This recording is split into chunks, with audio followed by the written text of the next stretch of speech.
नमस्कार मित्रांनो, स्वागत आहे तुमचं माझ्या एका नवीन व्हिडिओमध्ये। तर आज आहे महाशिवरात्रीचा तिसरा दिवस आणि आज आम्ही पुन्हा चाललोय श्रीदेव कलेश्वर मंदिर नेरूर येथे। तर चला मग तिथेच भेटूया।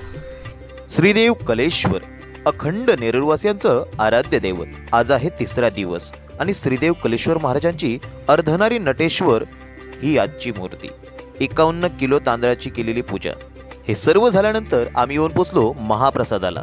महाप्रसादाला गर्दी तर होतीच आणि त्याच्यात मित्र भेटल्यानंतर गंमत ही होणारच। किती माणसं बसतो असा विचार सांग सांग विचार बघ। एकाच पंक्ती किती माणसं बसतात तुमच्याकडे? नाही बोलणार नाही। महाप्रसादाचा आस्वाद तर घेतला आणि त्याच्यानंतर सुरू झालं दशावतार नाटक।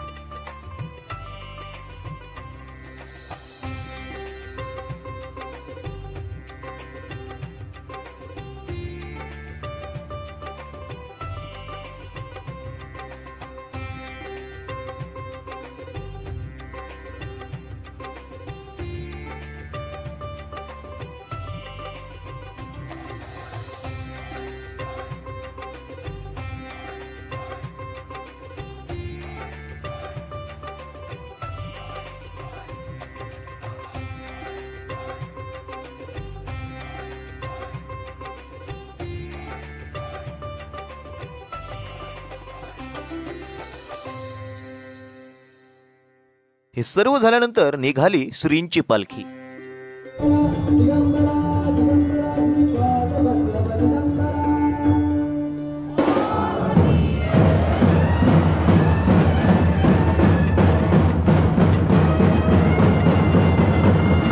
याच्यानंतर मी गेलो श्रीदेव कलेश्वर मंदिराजवळ केलेली विद्युत रोषणाई पाहायला आणि ते झाल्यानंतर आलो रांगोळी पाहायला।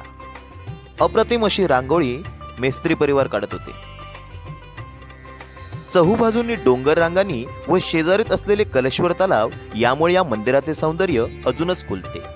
मंदिर मुख्य रस्ता शेजारीत असून येथे येणाऱ्या नवागतास हे मंदिर विश्रामस्थान म्हणून उपयुक्त ठरते। नेरूर गावातील श्रीदेव कलेश्वर मंदिर हे प्राचीन मंदिरांपैकी एक म्हणून प्रसिद्ध आहे। शैव वैष्णव भेदविरहित असलेले हे देवस्थान महाराष्ट्रातील कानाकोपऱ्यात जागृत देवस्थान म्हणून प्रसिद्ध आहे। व्हिडिओ आवडल्यास नक्कीच लाईक करा, शेअर करा आणि सबस्क्राइब करायला विसरू नका। भेटूया पुढच्या व्हिडिओमध्ये।